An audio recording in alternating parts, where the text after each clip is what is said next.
سلام حبابي، في هاد الفيديو راني ديتكم معايا في رحلة لولاية جيجل. درنا دورة في حديقة الحيوانات، تفرجنا على البحر والمناظر الطبيعية، وما نسيناش نشربوا الأكل ونشاركوكم الأجواء. خليكم معايا باش تعيشوا الأجواء. هنا كنا ماشيين في الطريق باه نروحوا لولاية جيجل.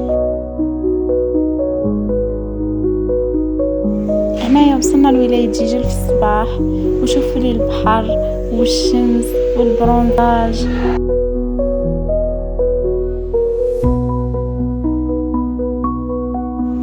هنايا رحنا تغدينا، هنايا كلينا لاكريم بارد،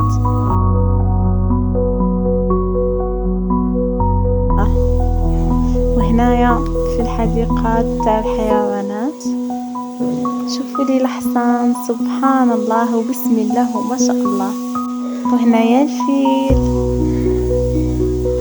شوفوا لي الدب،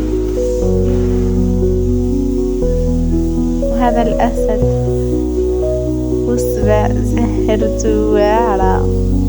شوفوا لي هنايا النعامة، يا عمري كلشي كيوت ما شاء الله وسبحان الله. وهنايا القرد، وهذا الطاووس، شوفوا لي الالوان ولي كولار اللي فيه، وشوفوا لي الحديقة ما شاء الله. هنايا كنت انا واختي.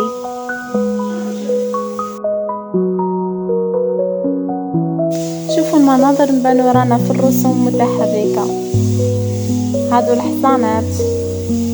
وهنايا درت حرف الشالي هو اسمي وهنايا اسمي شيماء. وشوفوا لي فوطو والمناظر، نخليكم تستمتعوا. قولوا لي وانتم واش من بلاصه زرتوها في جيجل وعجبتكم، واذا كان زرتوا جيجل من قبل ولا لا في لي كومونتير. واذا كان عجبتكم الفيديو ما تنساوش ديروا جيم وديروا لي ابوني اشتراك باش تنضموا لعائلتي الصغيره. وشكرا.